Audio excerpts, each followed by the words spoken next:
Hello, wonderful humans of the interwebs. Welcome to eSpot Live. I am Ellie. I am joined, as always, by the ever dapper Rodney. And happy Monday. Also, just everybody in the chat already. This is exciting. Woohoo! I've got Silly, I've got Jimin, I've got Panda. It's a good day.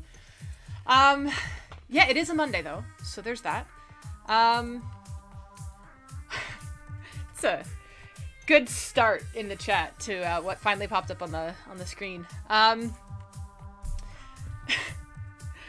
Got very sidetracked by that for a second. As I'm also just realizing I have the background noise turned up really high in my own headset, and I'm getting distracted by the background music. So I'm gonna put that down. And we've got Wolf here too! Hello, Wolf! Are you on YouTube today? I'm still working out how the chat works when it's a multi-stream. This is so exciting. So many people. Makes me happy. Alright, before I get too sidetracked, I always start the show with disclaimers. I don't have any today, which makes me ridiculously nervous, as you guys know. But I'm not getting any notifications on my end that the stream is dropping or skipping. So as always, I'm going to have to rely on all of you guys to let me know if something goes wonky with the stream. But yeah, everything seems to be working like it's supposed to, which shouldn't be scary, but is a little bit. And with that being said, I'm gonna go ahead and jump into the news topics. Hey, we have a Just Peachy in the chat. Hello, Just Peachy. Or JX'd Peachy. I'm assuming it's Just Peachy. I can just call you Peachy. Wolf says Twitch and two voices. Does that mean that I am doubled? No, I had hit twice, so there were two Ellies. Okay. Gotcha. Not doubled for me, says G-Man. Alright. So I think that we're good.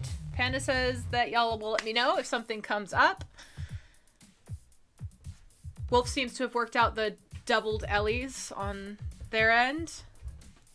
Two are better than one. Just Peachy is correct with the pronunciation of the name, but Peachy works just as good. Alright, we'll see what I call you later on. But, welcome Just Peachy. I'm glad I got that right. Yay! Alright, so I'm about to dive into my topics for the day, but I'm meant to let you know that there's a surprise coming for you. Can't tell you what it is quite yet, but I have a surprise. I'm super excited to share it. Hang on to that. Just get pumped. Woo! Alright, so we have Wolf now in Twitch. Chat's working, not two Ellies. It's awesome. We're excited. There's wow! I'm getting so distracted by the chat right now.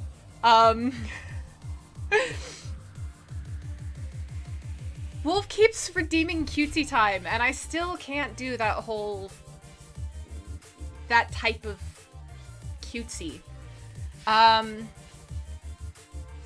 And Wolf also resubscribed 5 months in a row. Thank you, Wolf. That's amazing. Yay! Yes. Okay. Focusing. I don't know what happened to my brain just now. It's fine. Everything's fine. So yes, we have a surprise coming. We've got resubscriptions, which is amazing. Yeah, I'm stoked. All right, let's go. First up to chat about for today, I have an update about the Movie Pass Ventures thing. It was a hoax. I'm not overly surprised by that. What I was surprised by and more amused by than anything else was it wasn't even intended to be a hoax. It was an inside joke like amongst a small group of people. So today's update on MoviePass.Ventures said, please wait until the movie starts. This website was made with around $20 with no purpose other than to fool friends. It was tweeted out by a Twitter user who we have no affiliation with, and the media picked it up from there. Some articles claimed this was an official MoviePass website, which was completely fabricated. So that's the direct quote from the site. I think that that's absolutely fantastic. So, MoviePass is not being re-upped. It has not been bought or sold or changed hands. It was just people kind of messing with their friends, buying a little website domain. And, I don't know, either the right people or the wrong people got hold of the information, and it went crazy. I was super excited about whatever it was gonna end up being. I got to chat a little bit about MoviePass on Thursday, so no regrets on my end. This whole thing, this is just such a great example of, like, how the internet can work. Or very much not work, depending on your opinion and definition of working, I suppose. But yeah, just somebody saw an opportunity with the domain name, decided to prank a friend, and it literally went viral to the point that it was being reported on, like, very reputable sources. And I got to babble about it and be excited about what the conclusion would be.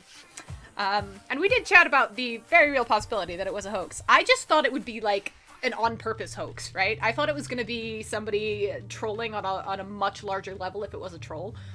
But it wasn't. It was just a private joke amongst friends that went insane. So, for those of you who were super excited about it, I apologize. It's a bit of a bummer, but I think it's super amusing. Sorry if you don't share my humor in that. But, yeah, that's all I got for that update. Not quite as explosive as I hoped it'd be, but still funny for me nonetheless. Alright, the next thing that I have to chat about that has nothing to do with MoviePass. Well, real quick in the chat, Silly saying, I think it's funnier than it was, that it was unintended. I think so too. Like, I think that's absolutely hilarious. I feel like just, again, the internet, that's the ramifications of just doing a little small joke. If the wrong or right person sees it, it goes crazy. So yeah, I think it's hilarious. Next topic, though, is Resident Evil update-ish sort of thing, in that the live-action reboot officially has a name. Johannes Roberts, who's the writer and director of the upcoming Resident Evil live-action movie reboot, has given us some more details on what to expect in a very recent interview with IGN. He explained that the title will be Resident Evil: Welcome to Raccoon City. And it's going to be set over the course of one fateful night in 2 different locations. So it's going to include Spencer Mansion from the first game and the police station from Resident Evil 2. He's calling it an ensemble piece. It's going to feature Claire Redfield, Chris Redfield, Jill Valentine, and Leon S. Kennedy, all from the games, played by Kaya Scodelario, Robbie Amell, Hannah John Kamen, and Avon Jogia, respectively. I apologize if I butchered those names. I tried so hard. So yeah. While the events at the police station are going to be kind of like an Assault on Precinct 13 siege movie, according to this interview, things will be very different at the Spencer Mansion, which will apparently be, quote, creepy as fuck, end quote. Roberts describes Resident Evil 2 Remake as a significant influence, saying that playing it blew him away. So he's quoted as saying, from that moment on, I think we all knew where we were going with this movie because it was such a wonderful cinematic experience with the tone, constant dark rain, that sort of aspect of the game. I just took that. That's the world I want to work in. We very much took the tone of the remake of the second game and made that the template for this movie. End quote. Resident Evil: Welcome to Raccoon City will be out in September. The next game in the series will be out on May 7th. And that's all we really know for now. So, super exciting stuff there for people who have been looking forward to this. I think it sounds very, very interesting. I'm not so into the creepy. People, Oh gosh. When I start my gaming stream, I'm gonna be playing so many horrors, apparently. Because people like me being creeped out. But anyways, I think it sounds fun, especially the tone of it. I love that they really took inspiration from that game. It almost like feels, the description of it just feels like kind of that Arrow tone, where everything's just kind of dark and rainy and yeah, anyways. Gotta catch up on the chat really quick. The chat's going on about the MoviePass prank. Panda said, I love that MoviePass's CEO was just as confused as the rest of us. Right? That was fantastic. And Silly says it's peak prank because nobody was harmed. I agree with that. I hate pranks that are like, even if they're relatively harmless, like those ones where they'll do like just stick wax on someone and rip it off or whatever. I don't get a kick out of that. Like, I can see logically why people would find it amusing, but I don't, I don't know. So I love, I love pranks where nobody's harmed. Nobody's hurt. It wasn't even on purpose. Like, I mean, it was, but it was for probably like 1 or 2 people. It was probably just like an early April Fool's thing in a specific group of friends. But hey. And then G-Man says, like the time Google announced an animal translator. And Silly goes, I don't know, G-Man. My disappointment in that was real and it hurt. I agree with that. I'm not quite sure how an animal translator would work, but it's... to hear something like that from a reputable company and then be let down, disappointment's real for sure. All right, back to topics. The next thing to chat about is another kind of update on a game turned TV series. I want to chat a little bit about The Last of Us. So, Last of Us was picked up by HBO. And we now know that Season 1 will focus on the first game. So, not too shocking, but we do got some more details, which is exciting. The Last of Us on HBO is actually going to be lifting dialogue directly from the original game, according to executive producer Neil Druckmann. But we'll also see some episodes deviate greatly from the events that we've already gotten to play. So, The Last of Us is the first of several planned PlayStation adaptations into film and television, which is so exciting. So there's more coming, which also means that there's a lot riding on this. Like, if they do well, it's gonna launch a PlayStation universe, probably. So, super stoked about that. I have high hopes. You know, we've already seen both Ellie and Joel officially cast, so that's super exciting. But one of the biggest questions remains how closely the series is going to adhere to the original story in the first game. So speaking to IGN during SXSW 2021, The Last of Us game director and show executive producer Neil Druckmann spoke about his and showrunner Craig Mazin's approach to adapting the acclaimed original game.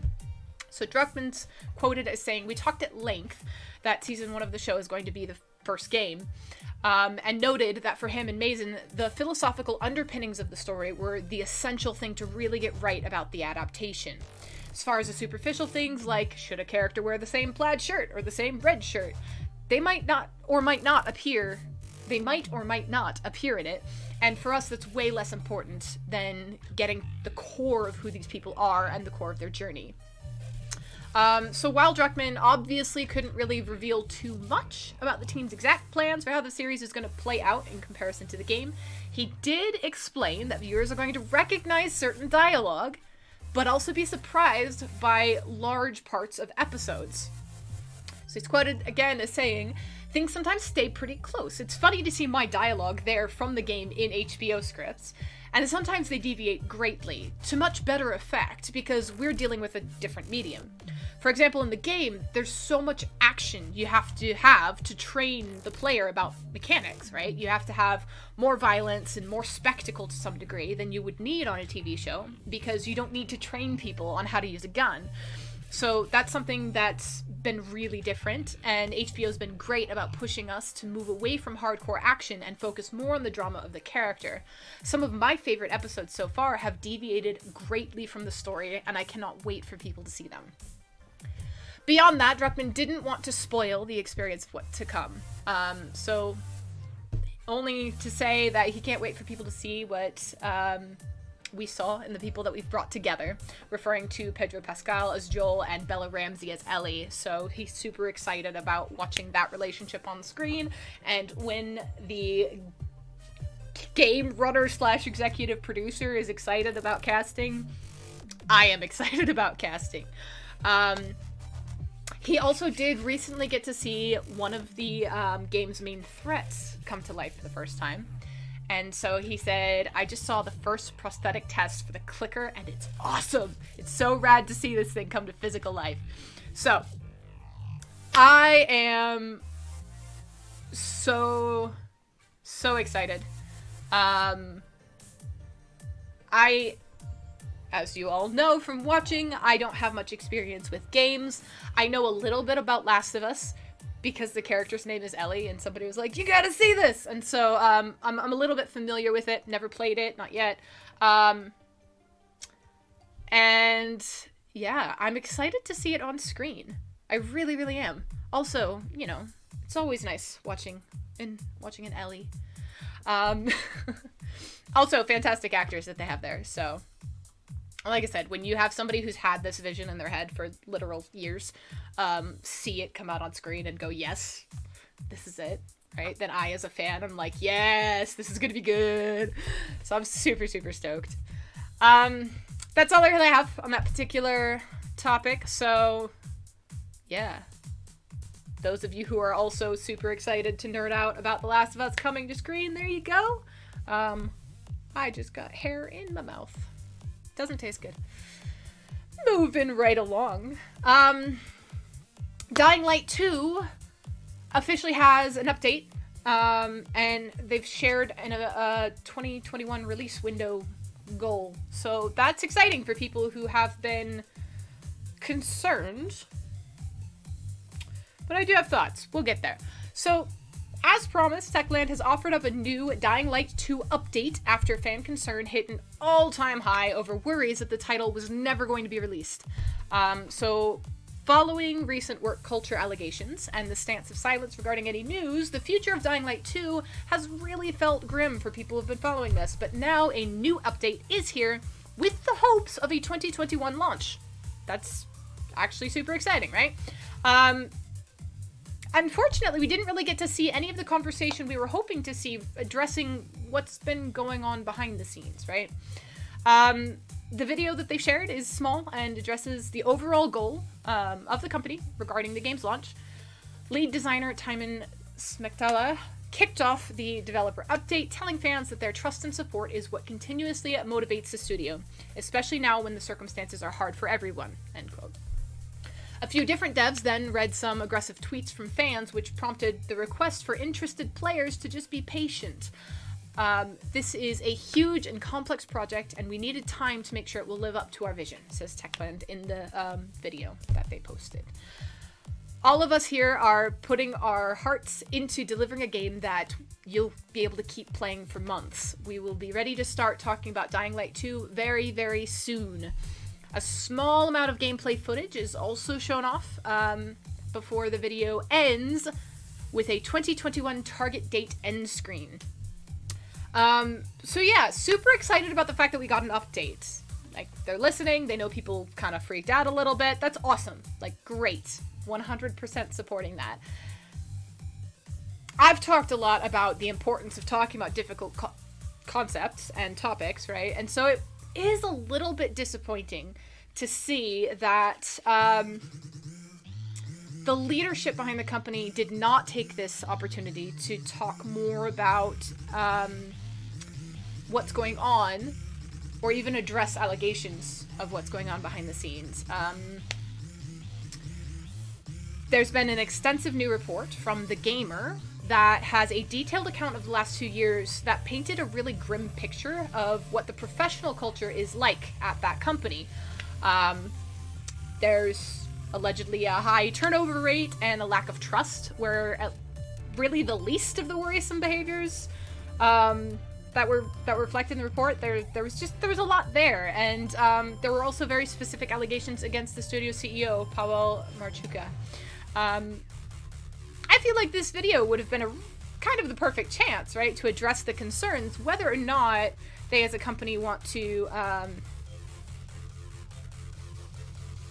regardless of the state of the allegations, right, whether they're looking into it, whether they personally know it's all bullocks, whatever that case may be, right, it's I think important to address, especially in today's culture. There are better words that I'm trying to find right now. I think that more and more people are realizing that what happens behind the scenes is actually really important, right?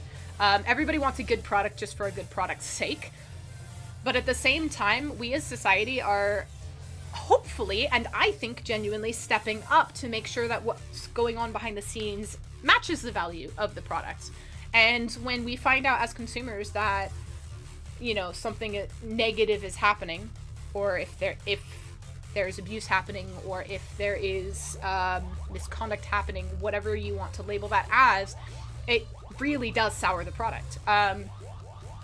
And so in a case like this, where there's this kind of extensive report, there's been rumors going on for a while, and now there's, you know, these allegations being brought forth by anonymous sources or whatever else. This is typically where you'd see a company, especially when it's being reflected, right, in people's response to the company, you'd see the company address it. There are so many ways to address something like that. You can dismiss it. You can say, you know, fairly vaguely, we're looking into it. You can do all sorts of things, but I do think it's important to address it because that shows that you're listening, right? It shows that you know those allegations are out there, and that you hear them. And I think even if nothing's happening, right? There's nothing negative. There's not actually a high turnover. Even if that's true, that seed has been planted, right? It's out there now, this thought that things might not be very good behind the scenes there. So yeah, at the risk of babbling on indefinitely, to sum up, super, super excited about the fact that the game is coming and they're expecting it to be released this year. That's amazing, and I'm really, really glad that they gave us this update. Little disappointed that they didn't use this opportunity to address bigger things, or seemingly, for me at least, bigger things that are happening behind the scenes.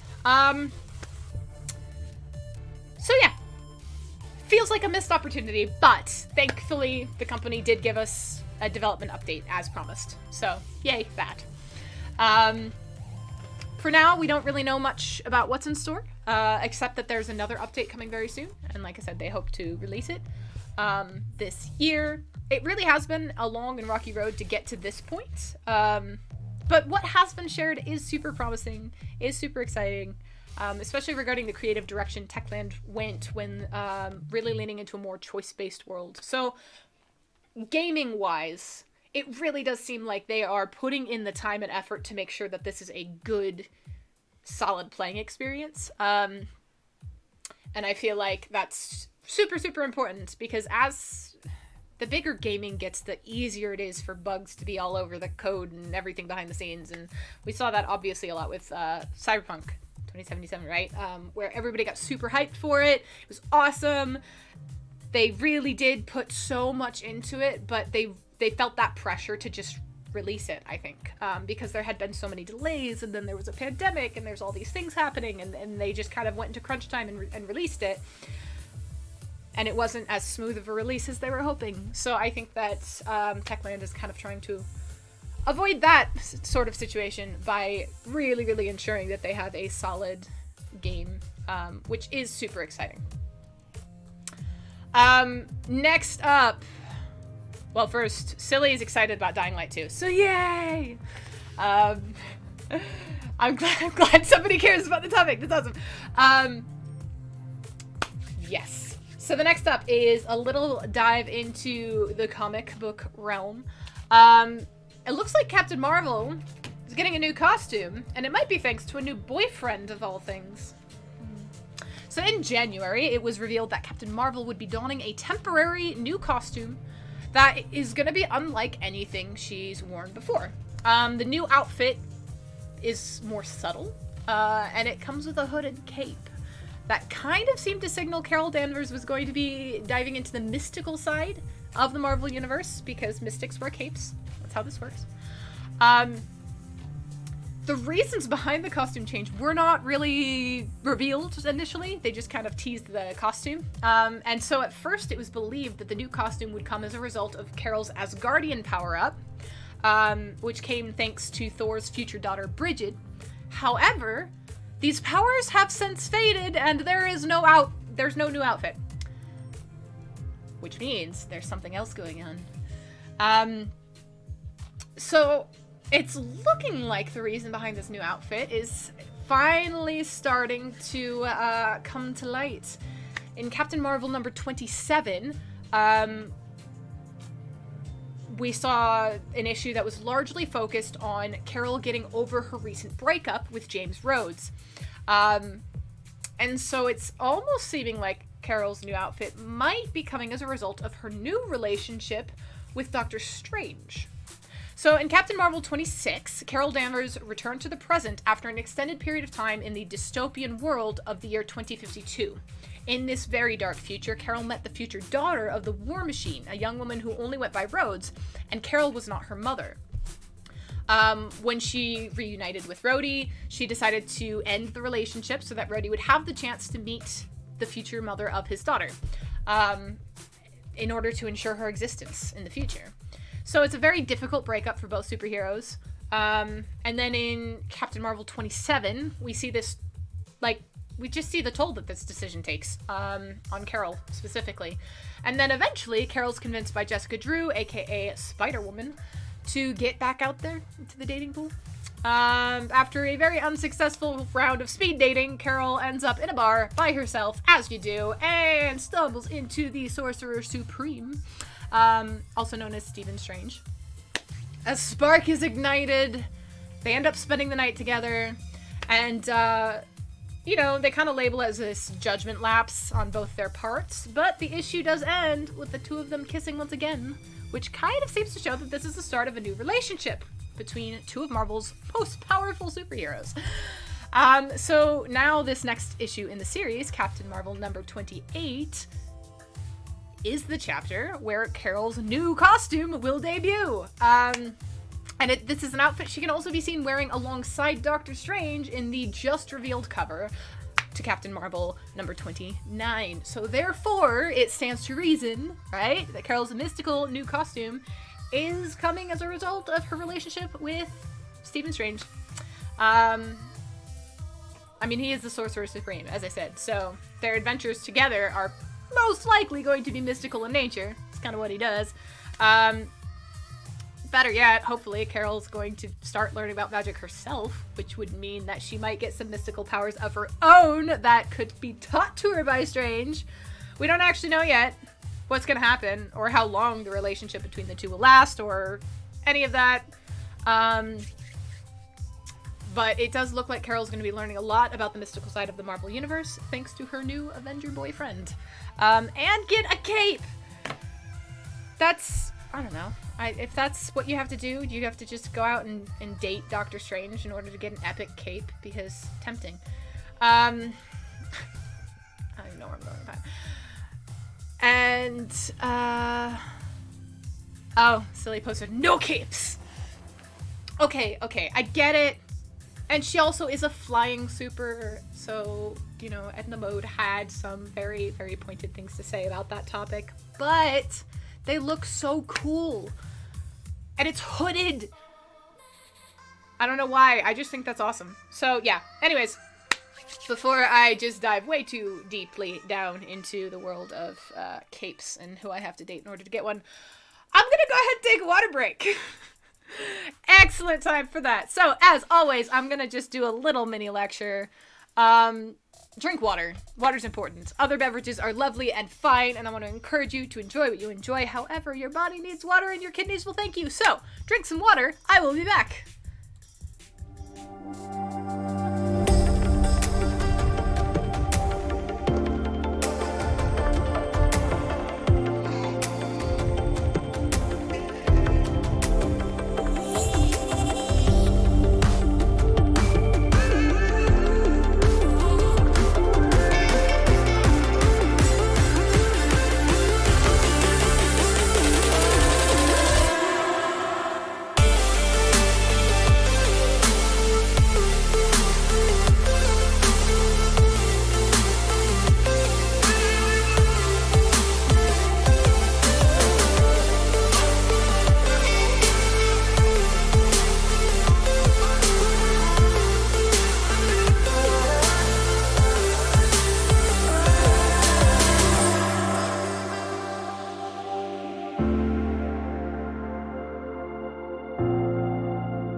hydrated.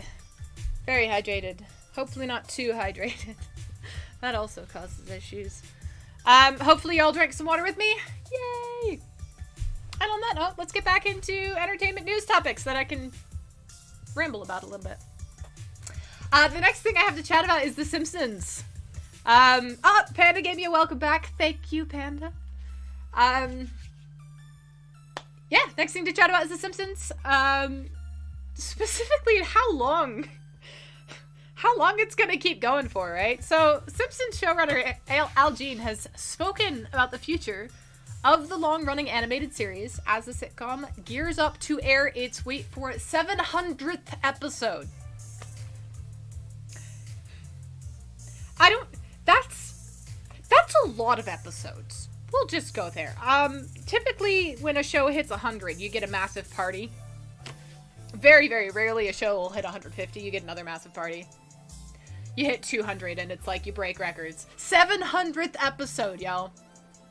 The Simpsons has been an absolute titan of pop culture for literally over 3 decades, and is absolutely notorious for its staggering longevity as the longest-running American sitcom in history. Its central family, the vibrant and hilarious residents of Springfield that make up the supporting cast, all of them are now instantly recognizable anywhere and everywhere. The show in its entirety is currently available to stream on Disney+, by the way, which makes it accessible to both old and new fans.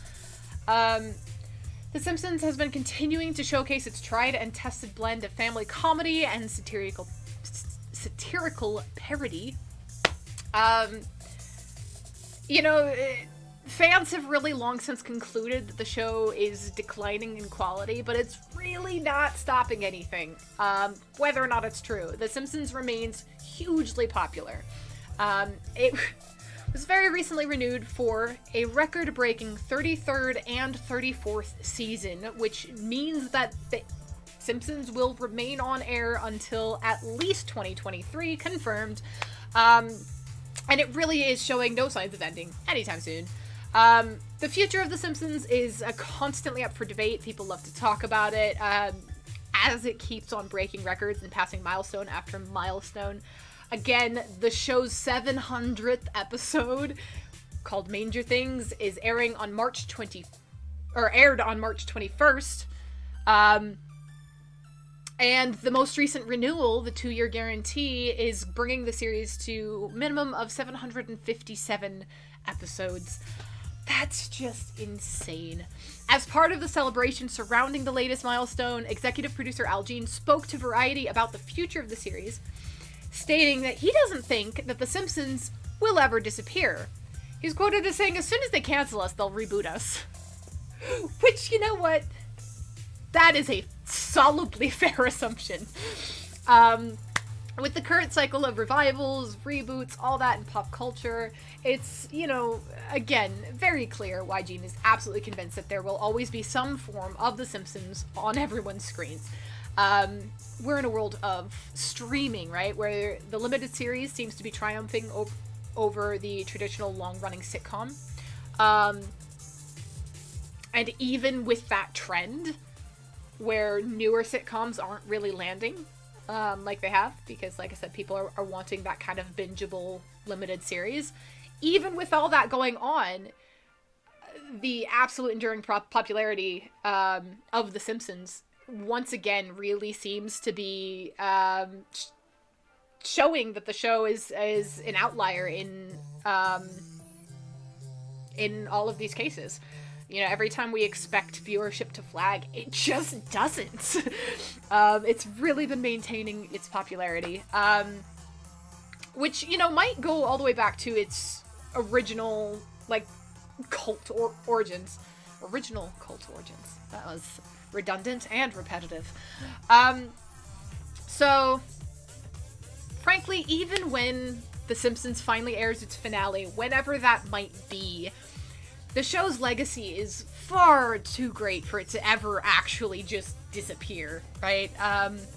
Its practice of largely ignoring continuity in favor of self-contained episode has made it a show that is also super difficult to resolve if they ever do decide to end it, especially when the characters have remained the same for over 30 years. The Simpsons' longevity cements it as part of television history, so regardless of what happens to it, like I said, it's not going anywhere. It's unclear how many more stories there are in existence for Springfield's favorite family to tell, but fans will be continuing to see them on the screen for a very long time yet to come. Thank you for the bits, Wolf! Are those corgis? Oh, I love corgis. They're so cute.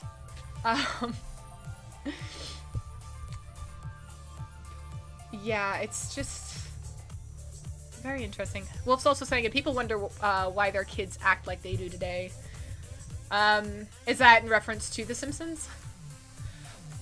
The thing with The Simpsons that's, like, insane is,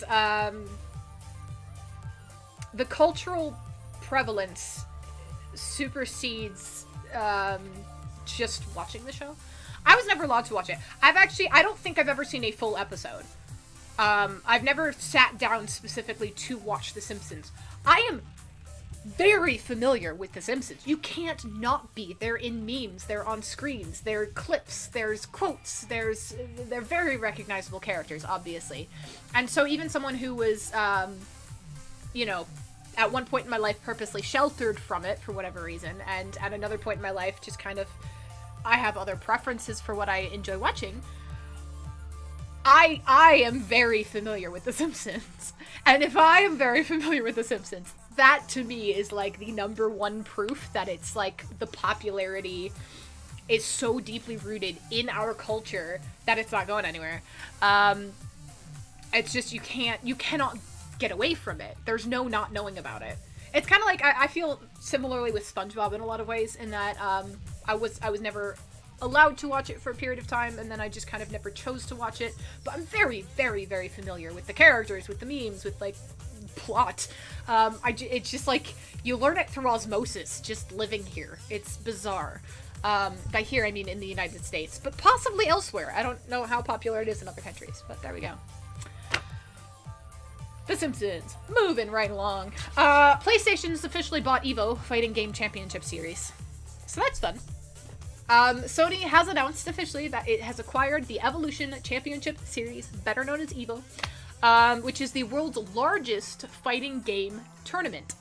Sony Interactive Entertainment and RTS, an esports venture from Endeavor, have acquired the assets and properties of the EVO series. So this purchase means future EVO events are effectively Sony PlayStation events in partnership with RTS. EVO co-founders Tony and Tom Cannon will remain at EVO as key advisors, and Sony took the opportunity to announce the 2021 dates for EVO online. So this year's EVO event's going to be held digitally. It'll be August 6th through 8th, and then August 13th through 15th. It's going to be many events, including Tekken 7, Street Fighter 5 Champion Edition, Mortal Kombat 11 Ultimate, and Guilty Gear Strive.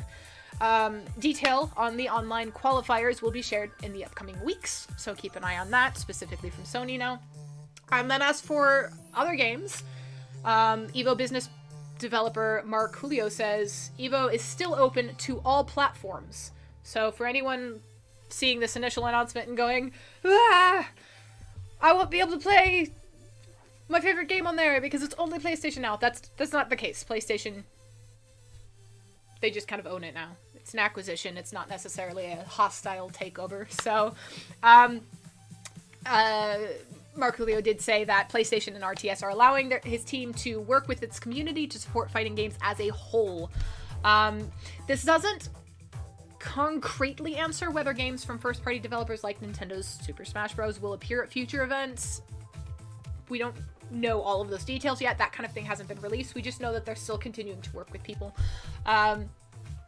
So Sony officially said in a blog post detailing the acquisition, "Today, we're thrilled to announce the next chapter in the story of PlayStation and EVO, the world's largest and longest-running fighting game tournament. For PlayStation, today's announcement marks an exciting step in our journey to foster the growth of the fighting game community and esports and support competitive gamers widely on our consoles. Fighting games are hugely popular on PlayStation consoles, with gamers logging more than 1.1 billion gameplay hours in 2020 alone. A lot of people played games last year, man. A lot of people. Sony also says that it will break down barriers for gamers so that they can compete at all levels of the sport, and reaffirmed a commitment to creating a, quote, safe and inclusive environment for players, end quote. PlayStation linked to EVO's message about fostering a safe community. 2020's EVO Online event was cancelled following abuse allegations against EVO organizer Joey Kuehler. NetherRealm and Capcom pulled out of the 2020 event in solidarity with members of the fighting game community who spoke out against this abuse. This, in turn, is part of a larger scandal that threatened to envelop the whole community. So Sony's official involvement could signal stronger organizational support in order to really create that safer environment for players and attendees. Nintendo has also provided a statement regarding Sony's acquisition of the Evolution Championship Series. Quoted as saying, Nintendo has enjoyed engaging with fans at past EVO tournaments and wish the show organizers the best with their new venture. We will continue to assess EVO and other opportunities as we plan for future online and offline Super Smash Bros. Tournament activity. So, again, nothing's been really confirmed or denied as far as that continued relationship with Nintendo in particular. But Sony's made it clear that, again, it's not just to take over the platform. I don't know what words my brain was trying to find there. Wolf says, oh, the horror! Wait, what's horror? What happens? I missed something. What's horrific? Wow, I'm gonna go ahead and work that out. Next topic is a little bit of branding confusion, I guess. I don't know if confusion's the right word. Oh, we'll sync PlayStation. Got it. Little bit of brand possibly change going on for Xbox Live.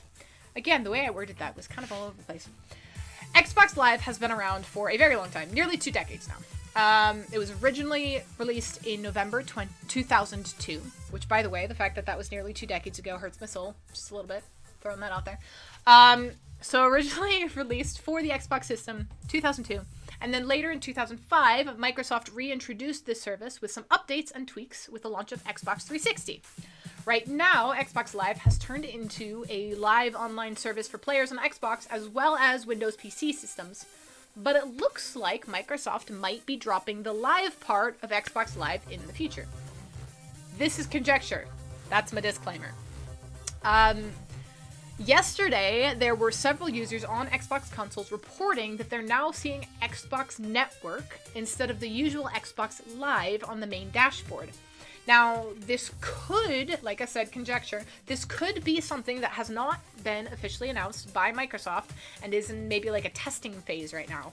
But it's also, it really is possible that they'll decide to change the branding of Xbox Live to Xbox Network, considering how many Xbox consoles there are now.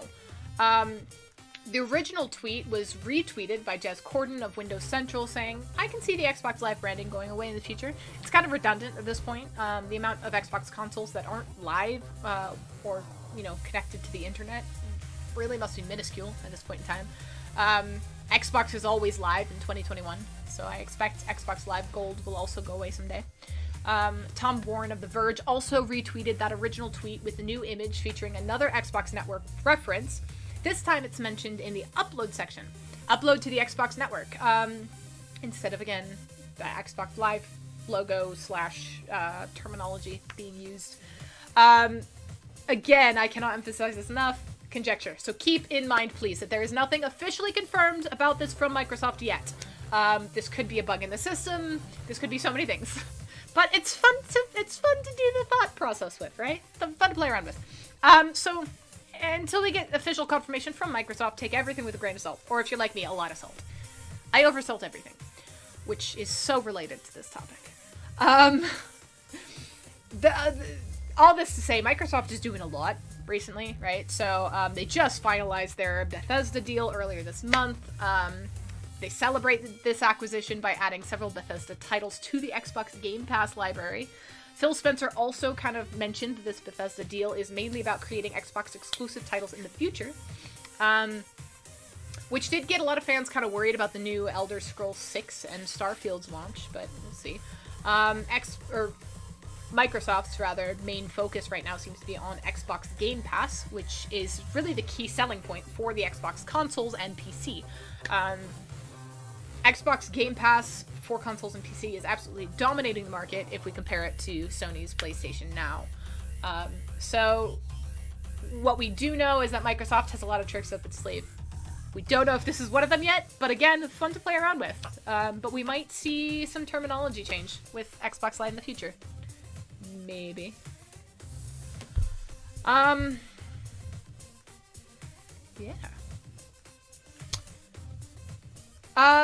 Also on the topic of Xbox, so that's kind of a transition. Right? No? Okay. Xbox Indie Showcase has officially been set for March 26th, so it's coming up super soon this week. Yay!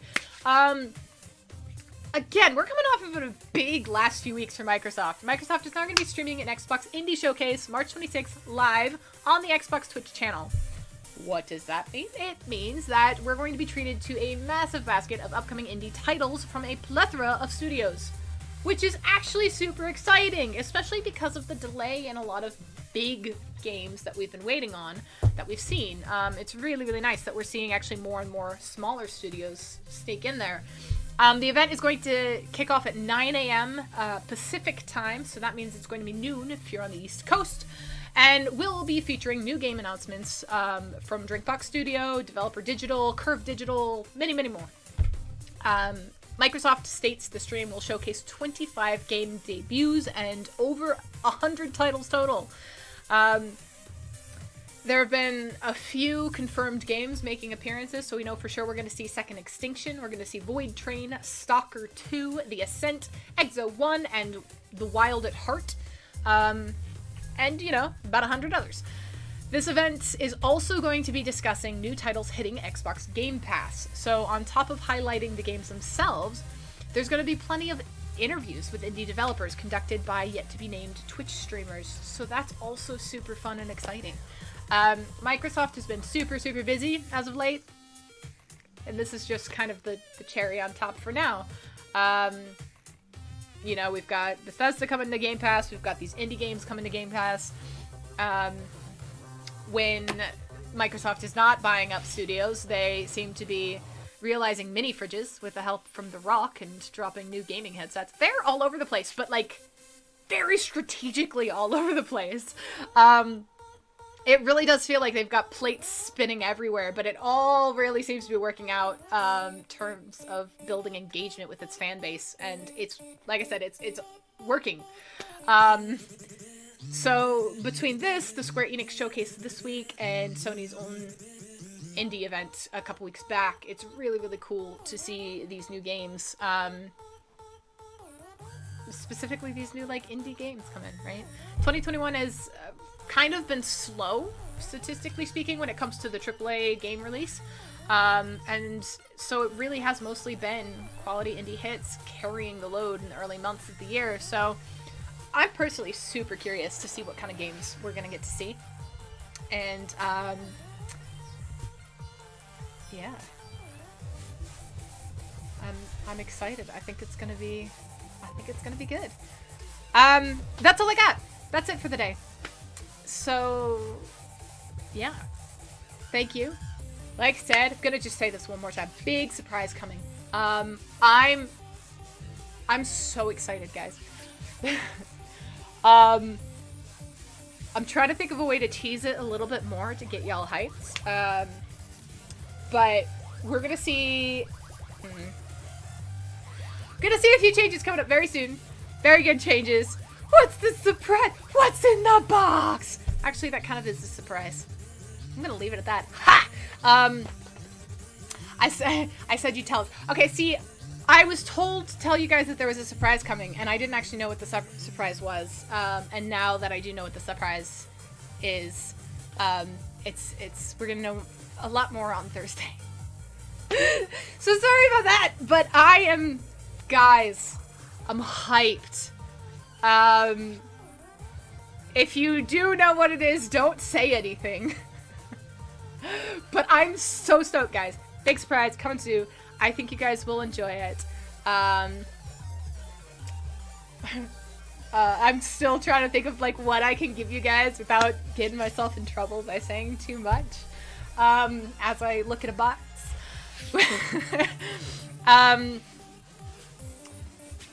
Yeah, some really, really exciting stuff is coming for eSpot Live. Also for me, things maybe that you guys have been asking for.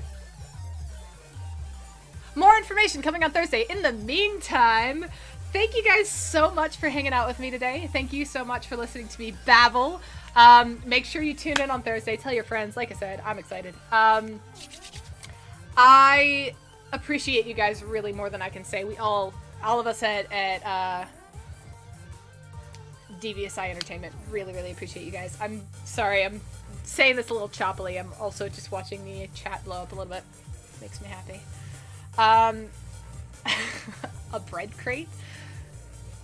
Sure. We'll go with that. No, I'm very, very thankful for all of you guys. Sorry for slightly mishyping the surprise, but surprise is coming! Yay!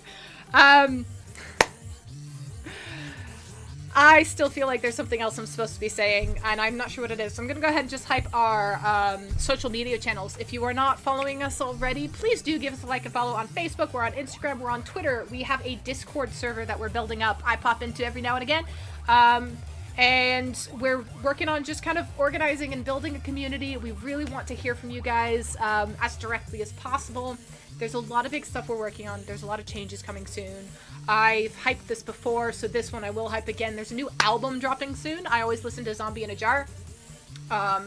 So check out Zombie in a Jar on Spotify. Shameless plug. Zombie in a Jar Doomsdays features vocals by moi. Heyo.